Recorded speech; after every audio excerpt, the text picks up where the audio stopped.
من الشیطان الرجیم بسم اللہ الرحمن الرحیم۔ میں اپنے تمام دوستوں سے، احباب سے، ساتھیوں سے اور جو مجھے سنتے رہے ہیں، میرے کلپس کو دیکھتے رہے ہیں، ان سے میں ریکویسٹ کروں گا کہ کم از کم جو آپ کا کالم ہے کمنٹس والا، اس میں ضرور کیا کریں، اس میں بتایا کریں کہ آپ کو کلپ کیسی لگی، پسند آئی یا اس میں کوئی خامی رہ گئی ہے یا اس کو اس طرح سے بولنا چاہیے تھا، آپ نے اس طرح سپورٹ کیا ہے۔ تو آپ کو پتہ ہے کہ اگر ادب میں سے نقاد کو نکال دیا جائے جو تحریر کے اوپر تنقید کرتے ہیں کہ یہ جملہ غلط ہے، یہ الفاظ غلط استعمال ہوئے ہیں، اس وقت تک اصلاحی پہلو نہیں نکلتا ہے۔ تو جب تک آپ کا کمنٹس نہیں آئے گا نا، تو وہ میں جتنی بھی کلپس بنا کے بھیج دوں، بھیجنے والا مطمئن نہیں ہوتا ہے، اس کو خوشی نہیں ہوتی ہے، اس کو ایسا لگتا ہے کہ لوگوں نے سرسری طور پہ دیکھا ہے اور دیکھ کے گزر گئے ہیں۔ تو کمنٹس کا مطلب یہ ہوتا ہے کہ آپ نے سنی ہے، کوئی لمبی چوڑی تقریر نہیں ہوتی ہے، چھوٹی سی بات ہوتی ہے۔ اگر آپ کو پسند آ رہی ہے تو آپ کہہ سکتے ہیں کہ اچھی ہے، صحیح بات آپ نے کہی ہے، اور اگر پسند نہیں آتی ہے تو بھی آپ بتائیے کہ اس میں یہ خامی ہے، دیکھیے اقتدار صاحب اس میں یہ اس طرح سے نہیں، اس طرح سے ہونا چاہیے تھا۔ کیونکہ علم دینے سے وہ چیز ہے، علم وہ چیز ہے جو دینے سے بڑھتی ہے، علم بڑھتا ہے دینے سے، علم مال گھٹتا ہے اور علم بانٹنے سے بڑھ جاتا ہے، یہ ہم نے ہمیشہ سنا ہے۔ تو میں صرف ایک چھوٹی سی بات کہوں گا کہ فیس بک کو عموماً میں اوائڈ کرتا تھا، مگر مجھے اپنے چینل کی وجہ سے واٹس ایپ کے ساتھ ساتھ فیس بک پہ بھی آنا پڑا، فیس بک کے اوپر، کیونکہ جب تک اس کے اندر آپ کا حلقہ جو ہے زیادہ وسیع نہیں ہوگا تو آپ جو چیز بنا کے بھیج رہے ہیں وہ میکسیمم زیادہ لوگوں تک نہیں پہنچ سکے گا۔ اس لیے میں نے فیس بک کو دوبارہ سے ری اوپن کیا، ورنہ میں اس کو بند کر چکا تھا۔ فیس بک کو میں اردو زبان میں کہتا ہوں چوراہا، جہاں سے چار راستے نکلتے ہیں، چوراہا، اور اس چوراہے کے اوپر آپ کو تین کو چھوڑ کے ایک راستہ اختیار کرنا پڑتا ہے کہ مجھے اس راستے پہ جانا ہے۔ آپ بیک وقت دو راستے پہ نہیں جا سکتے، آپ کو چوراہا چار کو کہتے ہیں، اس میں سے تین کو چھوڑ کے کسی چوتھے کو منتخب کرنا پڑے گا، تبھی آپ صحیح ڈیسٹینیشن پہ مقام پہ پہنچ سکیں گے۔ چوراہا وہ چیز ہے جہاں ہر چیز اوپن ہوتی ہے، آپ بیچ بازار میں اوپن ہیں، کھلے ہوئے ہیں، یعنی آپ کی کوئی پرائیویسی نہیں ہے۔ آپ جو بول رہے ہیں، آپ جو پہن رہے ہیں، آپ جو لہجہ استعمال کر رہے ہیں، جو الفاظ بول رہے ہیں، وہ پوری دنیا دیکھ رہی ہے، لوگ دیکھ رہے ہیں، میکسیمم لوگوں تک وہ بات پہنچ رہی ہے۔ تو اخلاقیات کا دامن نہیں چھوڑنا چاہیے۔ اگر جہاں آپ یہ دیکھ رہے ہیں کہ آپ سے کوئی چیز غلط ہو گئی ہے، آپ فیس بک پہ بہت مقامات پہ ایسا ہوتا ہے کہ میری کنورسیشن بہت دیر تک چلتی ہے، آخر میں معذرت کر لیتا ہوں، ہاں ٹھیک ہے، آپ نے بہت ہی صحیح جانب پوائنٹ آؤٹ کیا ہے اور میں نے یہ چیز غلط کی تھی، میں اس کے لیے آپ سے معافی کا خواستگار ہوں۔ معافی مانگ لینے میں، جھک لینے میں کوئی حرج نہیں ہے۔ جھکنے والوں نے رفتیں پائی، ہم خود ہی کو بلند کرتے رہے، ایسا نہیں ہے۔ جھکنے والے جو ہر وہ درخت جس میں پھل ہوتا ہے وہ جھک جاتا ہے، جب تک جھکاؤ نہیں ہوگا اس وقت تک زندگی میں کوئی چیز انسان حاصل کر نہیں سکتا ہے۔ آج کل فیس بک پہ سبحان اللہ سبحان اللہ، ماشاء اللہ ماشاء اللہ، میں کیا بتاؤں آپ کو، کیا شائستہ زبان استعمال ہو رہی ہے، کیا لہجہ استعمال ہو رہا ہے، کیا گالم گلوچ استعمال ہو رہی ہے، کیا آباء و اجداد کی قبروں کو کھڑا جا رہا ہے، کیا اس میں سے اپنے بزرگوں کی توہین کرائی جا رہی ہے، کیا یہ ٹھیک ہے قرآن مجید میں یہ ہے کہ اگر کوئی آپ کو ایک تھپڑ مارتا ہے تو آپ ایک اس کو مار دیں، مگر اگر آپ معاف کر دیں تو اللہ عفو گزر کرنے والوں کو زیادہ پسند کرتا ہے۔ پتھر کا جواب پتھر ہے، مگر اگر پتھر مارنے کی طاقت ہے اور نہ مارو تو اس کو اللہ زیادہ پسند کرتا ہے۔ فیس بک پہ اگر میں نے، جس مسلک کا بھی میں ہوں، اگر میں نے چار گالیاں آپ کو دے دی، چار آپ نے مجھے دے دی، تو مجھ میں اور آپ میں کیا فرق ہے؟ ہم تو ایک ہی ہیں، یعنی آدھا جملہ میں بولوں گا، آدھا آپ سمجھ جائیں گے، ایک ہمام میں، یہ بات ہے۔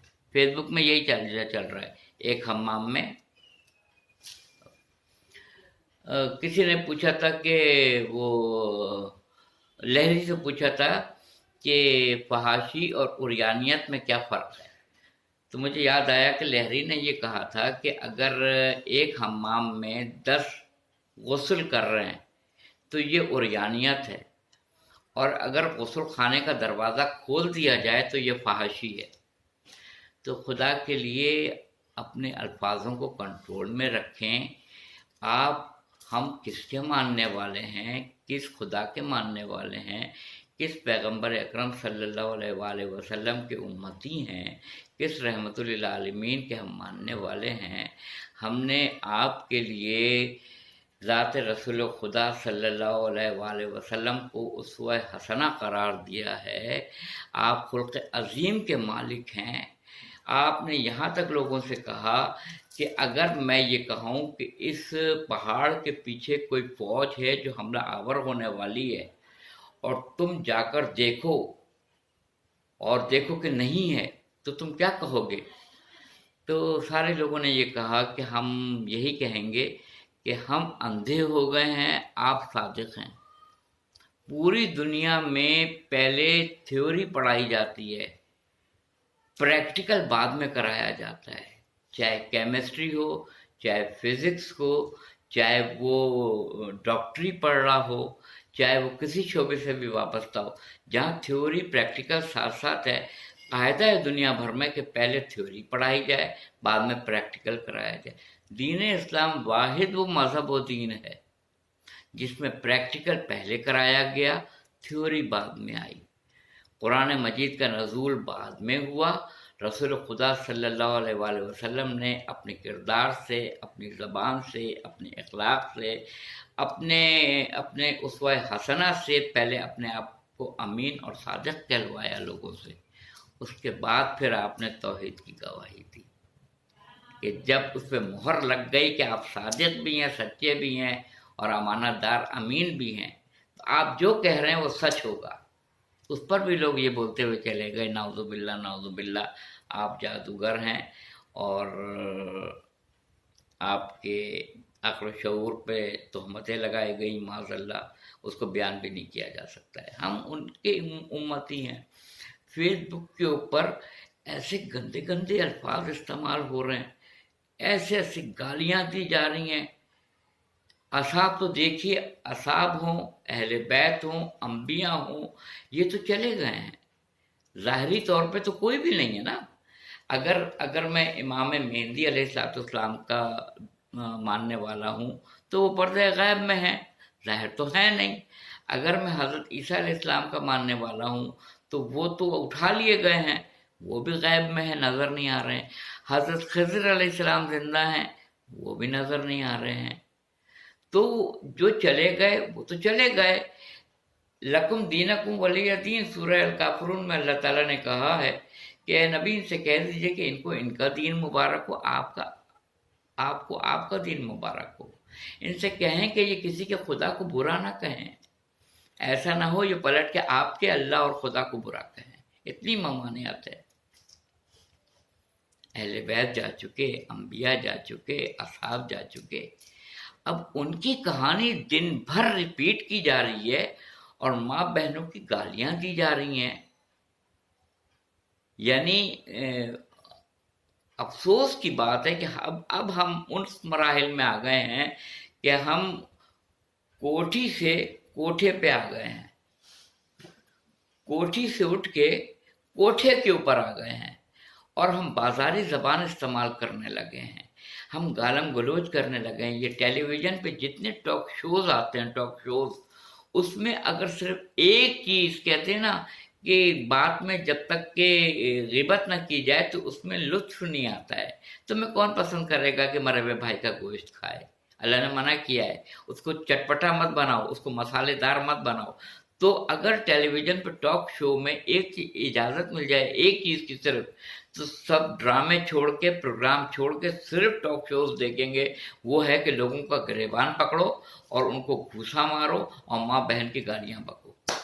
گالیاں بکنے کی اگر اجازت مل جائے ٹیلی ویژن پر تو اس سے بہترین ٹاک شوز سے بہترین پروگرام کوئی بھی نہیں ہوگا، کیونکہ لوگ اس قدر آپ نے رائٹر کے درمیان اور ایک خاتون کے درمیان گالم گلوچ تو ٹی وی پہ دیکھ لی تھی، وہ آ ہی چکی تھی۔ کیا کردار ہے ہمارا، کس نبی کے ماننے والے ہیں، کس رسول کے ماننے والے ہیں، کس اہل بیت کے ماننے والے ہیں، کس صحابی کے ماننے والے ہیں، یہاں سے وہاں تک قطار در قطار SMS کی بھرمار ہے کہ میں آپ کو برا کہہ رہا ہوں، آپ مجھے برا کہہ رہے ہیں۔ مجھے پورا یاد نہیں ہے مگر صحبہ اختر نے کہا تھا، اسی میں گفتگو کو ختم کر رہا ہوں، مجھے صحیح طرح یاد نہیں ہے، اس کو آپ چیک کر لیجیے گا، مگر مفہوم آپ پہ واضح ہو جائے گا۔ یہ سیاست بھی کیا عجب شے ہے، میں سمجھتا ہوں میں بھی حق پر ہوں، تم سمجھتے ہو تم بھی حق پر ہو، میں تمہیں مار دوں تو تم ہو شہید، تم مجھے مار دو تو میں ہوں شہید، تم ہو یا میں یہاں بفضل خدا سب شہیدوں کے صف میں شامل گئے، بھائی سب یزیدوں کے صف میں شامل گئے۔ وآخر دعوانا الحمدللہ رب العالمین۔